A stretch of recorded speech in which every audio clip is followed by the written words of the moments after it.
Hello everyone, कैसे हो आप सब। आशा करता हूं कि आप लोग बहुत ही अच्छे होंगे। बीएड प्रवेश परीक्षा 2025 की तैयारी कर रहे सभी साथियों का एक बार फिर से स्वागत है शिक्षा संकल्प के इस ऑनलाइन यूट्यूब प्लेटफॉर्म पर। आप लोग बताइएगा कि आप लोग कैसे हैं और आज के इस सेशन की हम लोग शुरुआत करेंगे।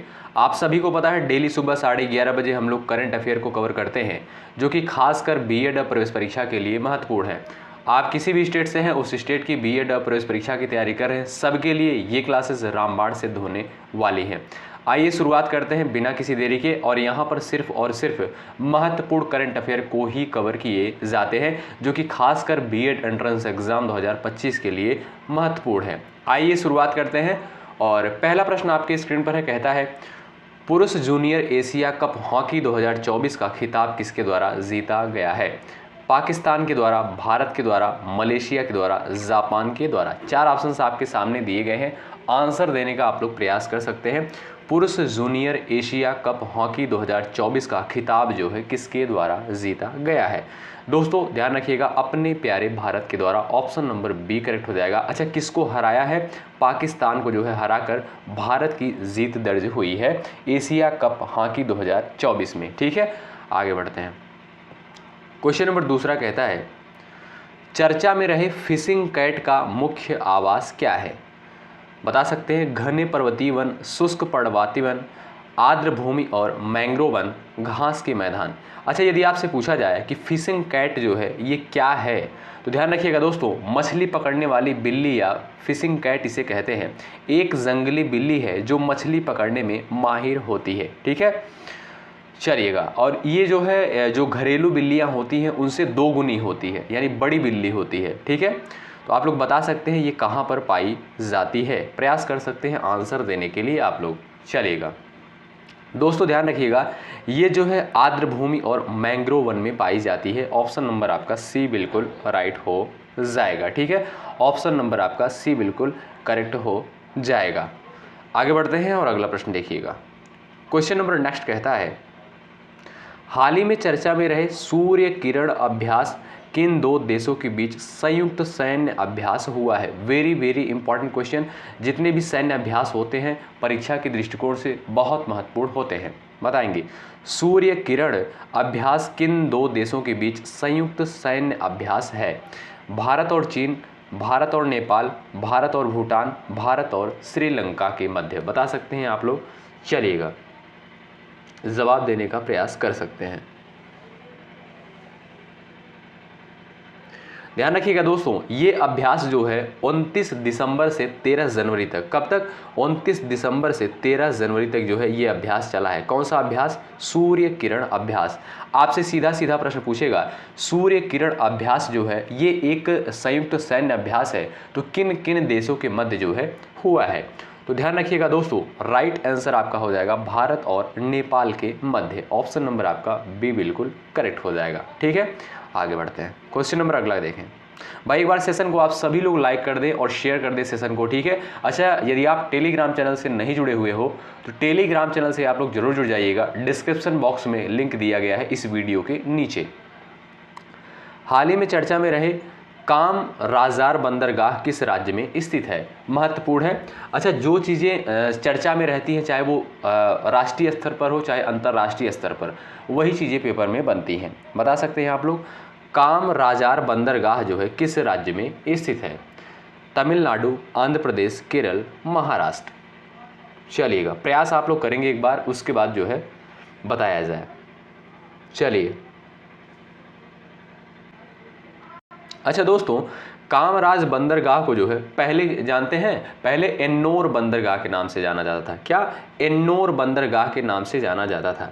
अच्छा, ये कहाँ पर? ये आपका तमिलनाडु में स्थित है। पहला विकल्प आपका बिल्कुल राइट हो जाएगा। आपसे सीधा प्रश्न पूछेगा कि कामराजार बंदरगाह जो है किस राज्य में अवस्थित है, तो आप कहेंगे तमिलनाडु में। अगला प्रश्न देखिएगा। क्वेश्चन नंबर नेक्स्ट कहता है शारीरिक रूप से विकलांग क्रिकेट चैंपियनशिप ट्रॉफी 2025 की मेजबानी कौन सा देश करेगा? श्रीलंका, बांग्लादेश, नेपाल, भारत। चलिए क्वेश्चन नंबर 7 का आप लोग आंसर दे सकते हैं। शारीरिक रूप से विकलांग क्रिकेट चैंपियनशिप ट्रॉफी 2025 की मेजबानी जो है कौन सा देश करेगा? ध्यान रखिएगा दोस्तों, श्रीलंका ऑप्शन नंबर आपका पहला बिल्कुल राइट हो जाएगा। शारीरिक रूप से विकलांग क्रिकेट चैंपियनशिप ट्रॉफी 2025 की मेजबानी श्रीलंका करेगा, पहला विकल्प आपका राइट है। अगला प्रश्न देखें, वर्ष 2024 में भारत में सबसे अधिक विदेशी पर्यटक किस देश से आए? महत्वपूर्ण प्रश्न है। Vietnam, Thailand, Bangladesh, Malaysia. चलिएगा, 2024 में भारत में सबसे अधिक विदेशी पर्यटक जो है किस देश से आए? तो ध्यान रखिएगा दोस्तों, मलेशिया से। कहां से? मलेशिया से। ऑप्शन नंबर आपका डी बिल्कुल राइट हो जाएगा। अगला प्रश्न देखें, क्वेश्चन नंबर 9 कहता है, और जो कि महत्वपूर्ण है, कहता है भारत में बैंकिंग की प्रवृत्ति और प्रगति 2023-24 रिपोर्ट जो है किसके द्वारा जारी करी गई है? क्वेश्चन नंबर 9 का आप लोग आंसर देने का प्रयास कर सकते हैं। भारत में बैंकिंग की प्रवृत्ति और प्रगति 2023-24 रिपोर्ट जो है किसके द्वारा जारी की गई है? तो भारतीय रिजर्व बैंक के द्वारा, यानी रिजर्व बैंक ऑफ इंडिया के द्वारा जो है ये रिपोर्ट जारी करी गई है। ठीक है, ऑप्शन नंबर बी आपका राइट हो जाएगा। अगला प्रश्न देखें, क्वेश्चन नंबर 10 कहता है, हाल ही में the United Nations disengagement observer force यानी UNDOF का गठन किन देशों के बीच शांति बनाए रखने के लिए किया गया था? बता सकते हैं आप लोग दोस्तों। चलिएगा, राइट आंसर क्या हो जाएगा, आप लोग ये प्रयास कर सकते हैं। हाल ही में the United Nations disengagement observer force यानी UNDOF का गठन किन देशों के बीच शांति बनाए रखने के लिए किया गया था? तो याद रखिएगा, ईरान और इजराइल। ऑप्शन नंबर आपका सी बिल्कुल राइट हो जाएगा। ईरान और इजराइल के मध्य जो है शांति बनाए रखने के लिए the United nation disengagement observer force का जो है गठन किया गया है। ऑप्शन नंबर सी राइट हो जाएगा। अगला प्रश्न देखें, क्वेश्चन नंबर 11 कहता है, हाल ही में किसने प्रगति की 45वीं बैठक की अध्यक्षता की है? हाल ही में किसके द्वारा जो है प्रगति की 45वीं बैठक की अध्यक्षता की है? चलिए भाई, राइट आंसर आपका क्या हो जाएगा? प्रधानमंत्री के द्वारा जो है प्रगति की 45वीं बैठक की अध्यक्षता की है। अच्छा, ये प्रगति है क्या? ये जो है दोस्तों आम आदमी की शिकायत का समाधान करना इसका उद्देश्य होता है। ठीक है, ऑप्शन नंबर आपका बी बिल्कुल राइट हो जाएगा। इसकी अध्यक्षता जो है प्रधानमंत्री नरेंद्र मोदी जी के द्वारा करी गई है। अगला प्रश्न देखिएगा, क्वेश्चन नंबर नेक्स्ट कहता है, हड़प्पा सभ्यता के किस स्थल पर हाल ही में जल प्रबंधन तकनीकों के साक्ष्य प्राप्त हुए हैं? वेरी इंपॉर्टेंट, मोहनजोदड़ो, लोथल, राखीगढ़ी और कालीबंगा। चलिएगा, हड़प्पा सभ्यता के किस स्थल पर हाल ही में जल प्रबंधन तकनीकों के साक्ष्य प्राप्त हुए हैं? तो ध्यान रखिएगा, राखीगढ़ी में। ऑप्शन नंबर आपका सी बिल्कुल राइट हो जाएगा। अच्छा, यदि आपसे पूछा जाए कि राखीगढ़ी है कहाँ पर, तो आप कहेंगे हरियाणा में। कहाँ पर? हरियाणा में जो है स्थित है। ऑप्शन नंबर सी आपका राइट हो जाएगा। अगला प्रश्न देखिए, घरेलू उपभोग व्यय सर्वेक्षण यानी HCES किसके द्वारा किया जाता है? घरेलू उपभोग व्यय सर्वेक्षण बता सकते हैं।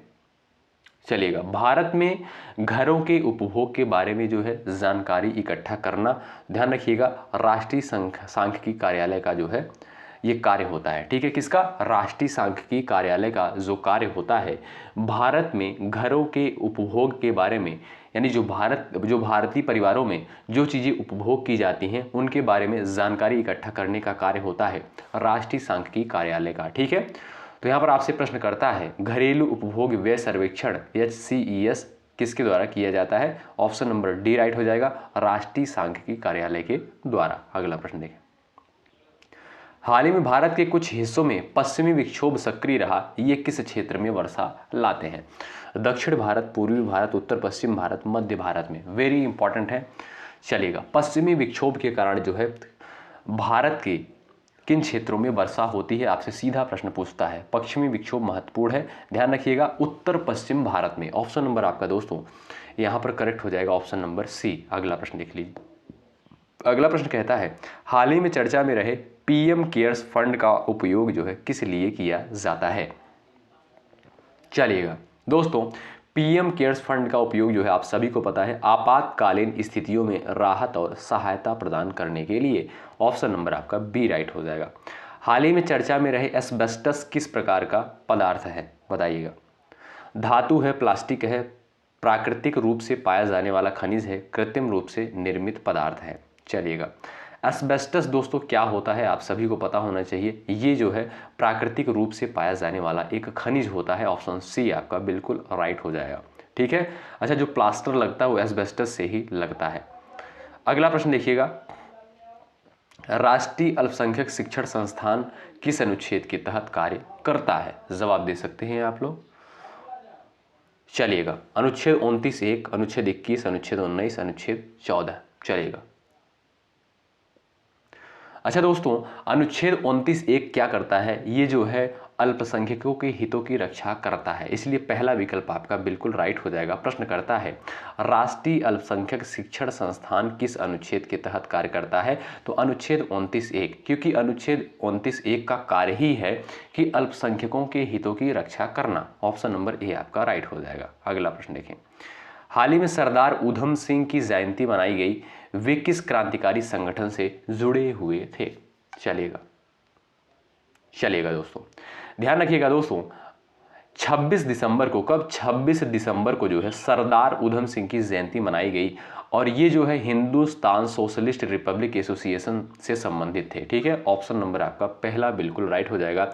अच्छा, यदि आपसे पूछा जाए कि हिंदुस्तान सोशलिस्ट रिपब्लिक एसोसिएशन की स्थापना कब करी गई थी, तो 1928 में जो है इसकी स्थापना होती है। ठीक है, ऑप्शन नंबर आपका पहला राइट होगा। अगला प्रश्न देखें, हाल ही में चीन ने किस नदी पर दुनिया का सबसे बड़ा जल विद्युत बांध बनाने की मंजूरी दी है? सिंधु नदी पर, ब्रह्मपुत्र पर, गंगा पर, यमुना पर? स्टार लगाएं, महत्वपूर्ण प्रश्न है। चलिएगा, हाल ही में चीन ने किस नदी पर दुनिया का सबसे बड़ा जल विद्युत बांध बनाने को मंजूरी दी है?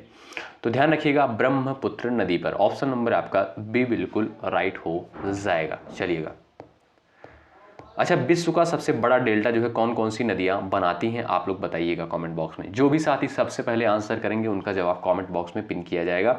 और ये है आपका last question, doctor Manmohan Singh ने किस पुस्तक की रचना की थी? तो याद रखिएगा, India's export trends and prospectus for self sustained growth. ठीक है, ऑप्शन नंबर आपका ए राइट हो जाएगा। India's export trends and prospectus for self sustained growth, इस पुस्तक की जो है रचना करी गई थी डॉक्टर मनमोहन सिंह के द्वारा। ध्यान रखिएगा, महत्वपूर्ण है। ठीक है, क्योंकि ये जो है महत्वपूर्ण पर्सनालिटी थे। आप सभी को पता है प्रधानमंत्री जो है रह चुके हैं भारत के। ठीक है, तो यहाँ पर पहला विकल्प दोस्तों आपका राइट हो जाएगा। तो यहाँ पर दोस्तों हमने इंपॉर्टेंट करंट अफेयर को कवर कर लिया है। और देखिएगा, यहाँ पर सिर्फ और सिर्फ महत्वपूर्ण करंट को कवर किए जाते हैं जो परीक्षा के दृष्टिकोण से महत्वपूर्ण है। तो आप लोग डेली सुबह 11:30 बजे इस क्लास को करना बिल्कुल मत भूलिएगा। और भाई जो भी लोग चैनल पर नए हैं वे लोग जुड़ जाएं, यहाँ पर बिल्कुल फ्री में आपको चीज़ें प्रोवाइड करी जा रही हैं, कोई भी चार्ज नहीं लिया जा रहा है। इसी तरीके से आप लोग तैयारी में लगे रहें मेहनत के साथ। अच्छा, क्लास की जो टाइमिंग होती है 11:30 बजे हम लोग करंट अफेयर कवर करते हैं। उसके बाद जो है 3 बजे दोपहर को सामान्य ज्ञान की स्पेशल क्लास होती है जिसमें हम लोग महत्वपूर्ण प्रश्नों को डिस्कस करने का प्रयास करते हैं। उसके बाद रात को 8:30 बजे सामान्य हिंदी की क्लास होती है और इसमें बहुत सारे स्टूडेंट पार्टिसिपेट करते हैं। लाइव क्लास होती है, इसमें आप लोग जुड़ना बिल्कुल मत भूलिएगा क्योंकि बहुत महत्वपूर्ण क्लास होती है। यहाँ पर सिर्फ और सिर्फ महत्वपूर्ण प्रश्नों को कवर किया जाता है। तो बहुत बहुत शुक्रिया अंत तक बने रहने के लिए। एक बार सेशन को आप लोग लाइक कर दें और शेयर कर दें और टेलीग्राम चैनल से आप लोग ज़रूर जुड़ जाइएगा इंपॉर्टेंट अपडेट के लिए। बहुत बहुत धन्यवाद। जय हिंद, जय भारत।